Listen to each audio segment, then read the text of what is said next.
Será que é possível prevenir o câncer de intestino? Esse câncer que tem sido tão falado ultimamente? Meu nome é Esther, eu sou médica geriatra formada pela USP e hoje eu vou falar sobre como prevenir o câncer de intestino. Então, hoje eu vou falar sobre 6 fatores de risco para o câncer de intestino que a gente pode controlar muitas vezes de uma forma até bem fácil para fazer com que esse câncer não chegue na nossa vida ou demore muito, muito, muito tempo para chegar.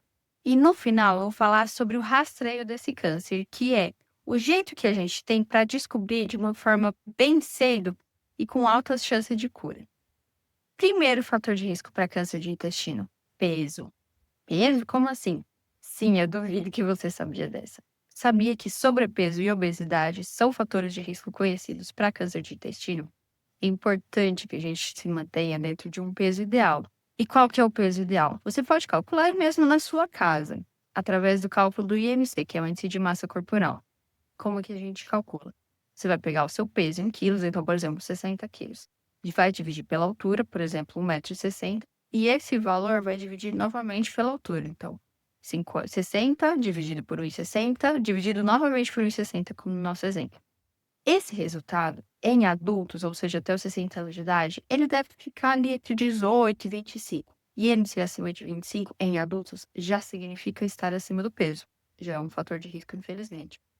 Para idosos, muda um pouquinho. Aí a gente fala, principalmente de pessoas bem mais idosas, acima de 70, 80 anos de idade, a gente fala que o normal do IMC é de 22 a 27, certo? Mas não deve passar muito disso, não.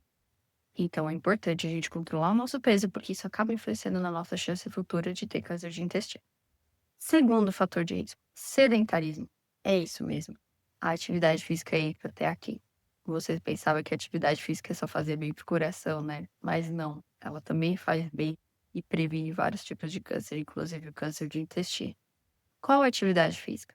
Idealmente, dois tipos principais de atividades físicas combinados: a atividade física aeróbica, que é aquela que faz cansar, caminhada, corrida, bicicleta, dança, natação.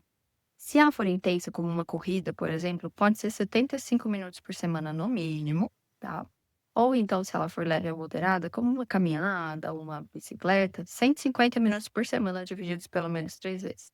E além disso, é importante praticar o exercício físico para ganhar força muscular também, que é o exercício físico resistido. Academia, ginástica, até mesmo pilates. Pelo menos 2 vezes por semana, de meia hora. Terceiro fator de risco para o câncer de intestino e provavelmente o mais importante. Muita gente não sabe, porém, quem tem intestino preso tem uma chance muito maior de ter câncer de intestino.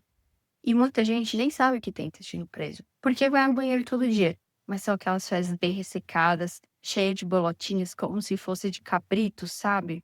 Isso significa intestino preso. Se as suas fezes estão desse jeito, você tem intestino preso, mesmo que vá ao banheiro todo dia. Então, quer dizer que as fezes estão levando mais tempo do que deveriam para serem eliminadas, expondo o intestino ao risco de câncer de intestino. Como que faz para corrigir isso? Existem algumas doenças realmente que têm que ser investigadas, mas na maioria das vezes, os problemas de intestino preso, intestino constipado, eles têm a ver com consumo, baixo consumo de fibras. O que são as fibras? São as partes dos alimentos que ajudam o nosso corpo, o nosso intestino a formar as fezes.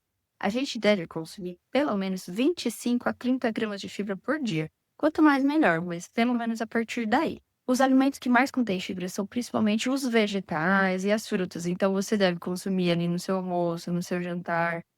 Tem vários jeitos de fazer isso, né? Fazendo uma salada, mesmo à noite, quem consome, por exemplo, só um sanduíche, dá para colocar ali uma salada no meio.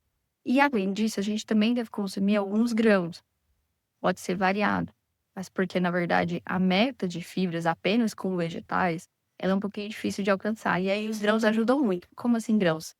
Milho ou ervilha, feijão, grão de bico, grão de soja, tem bastante uma quantidade legal de fibras. Existem também aqueles grãos menorzinhos que são riquíssimos em fibras e eu recomendo fortemente que você coloque na sua alimentação, como por exemplo, chia, quinoa, são grãozinhos ali, aveia também, que tem uma grande quantidade de fibras. Uma sugestão: no meio do arroz ali do almoço, em vez de só fazer um arroz, o arroz integral é melhor, mas a quinoa tem mais fibras ainda. Mistura uma quinoa ali no meio, ou mesmo substitui o arroz pela quinoa, né? Se você desejar, a quinoa é muito saborosa, super versátil também. E agora vem uma dica de ouro que eu dou para vários dos meus pacientes: fibra de psyllium. Anota aí. Fibra de psyllium é um alimento, tá? É uma farinha integral que é riquíssima em fibras. Para ter noção, uma colher de sopa de fibra de psyllium tem 7 gramas de fibra.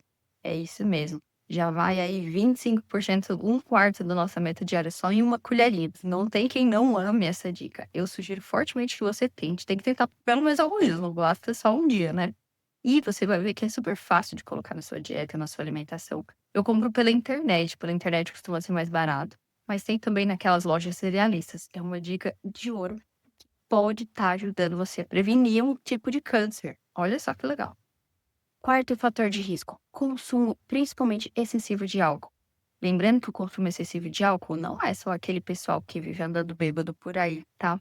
Beber todos os dias, mesmo que seja ali só 1, 2 tacinhas de vinho, ou então 3 cervejinhas, ou 1 dose de destilado por dia, 1, 2 doses, já configura um consumo mais do que o recomendado de álcool, tá bem? Então, um consumo excessivo de álcool pode sim ser um grande fator de risco para câncer de intestino. É bom evitar. E consumo de cigarro também. O consumo de cigarro já é um grande conhecido como fator de risco para vários tipos de câncer. Muita gente acha que ele só influencia no aparecimento do câncer de pulmão, mas não. Ele também está extremamente ligado ao aparecimento do câncer de intestino. Então, se você fuma, quanto antes você parar, melhor. Não existe nenhum nível seguro para consumo de cigarro. Se precisar, peça ajuda para algum médico, porque existem tratamentos para parar de fumar. E por último, e esse é um dos motivos pelos quais a taxa de câncer de intestino tem aumentado tanto, que é o consumo de carne vermelha e de carnes embutidas. Sim, infelizmente o consumo de carne vermelha de forma excessiva tá ligado assim ao câncer de intestino. É uma pena, eu também adoro. Não é que precisa se abster, não é isso. Mas o consumo todos os dias, por exemplo, de carne vermelha ou em grandes quantidades com uma frequência absurda tá assim ligado. Então é bom equilibrar com outros tipos de proteína. E principalmente o consumo de embutidos, o consumo de ultraprocessados, está extremamente associado. Então, presuntos, esses embutidos, mortadelas, a não ser que tenham sido feitos de uma forma, assim, extremamente artesanal, sem nenhum conservante, que infelizmente é bem difícil de encontrar, eles não devem fazer parte da nossa alimentação, principalmente todos os dias. É bom, se você gosta muito, deixa para ser de vez em quando, ali no final de semana, porque o consumo é muito elevado. Tem gente que transformou, né, esses embutidos na fonte principal de proteína. Isso não pode, isso está muito associado ao câncer de intestino, infelizmente. Vale a pena equilibrar isso aí na sua alimentação. Ah, e como que a gente faz para descobrir?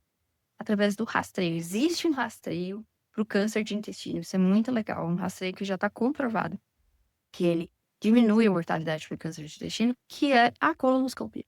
Colonoscopia é um exame que muita gente tem preconceito, que muita gente não quer fazer. Só que você não sente nada, gente. É dado uma sedação, então um remédio pra dormir, que nem endoscopia, você não sente nada. Você dorme e acorda e nada aconteceu. É um exame relativamente rápido de ser feito ali, entre 15 minutos, meia hora. E é um exame que a parte mais chata, na verdade, é o preparo, porque tem que tomar, sim, um remédio pra limpar o intestino, então acaba tendo bastante diarreia. Mas esse preparo, na imensa maioria dos hospitais, ele dura só um dia, na verdade, algumas horas, tá?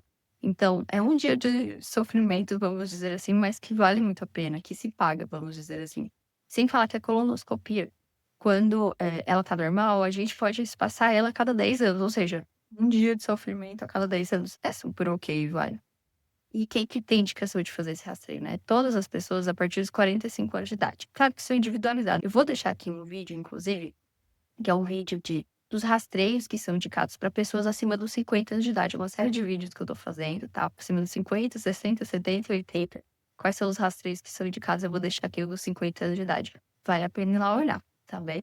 Espero que você tenha gostado desse vídeo. Não deixe de curtir esse vídeo, se inscrever no canal, porque toda semana eu trago vídeo novo sobre saúde. Até mais.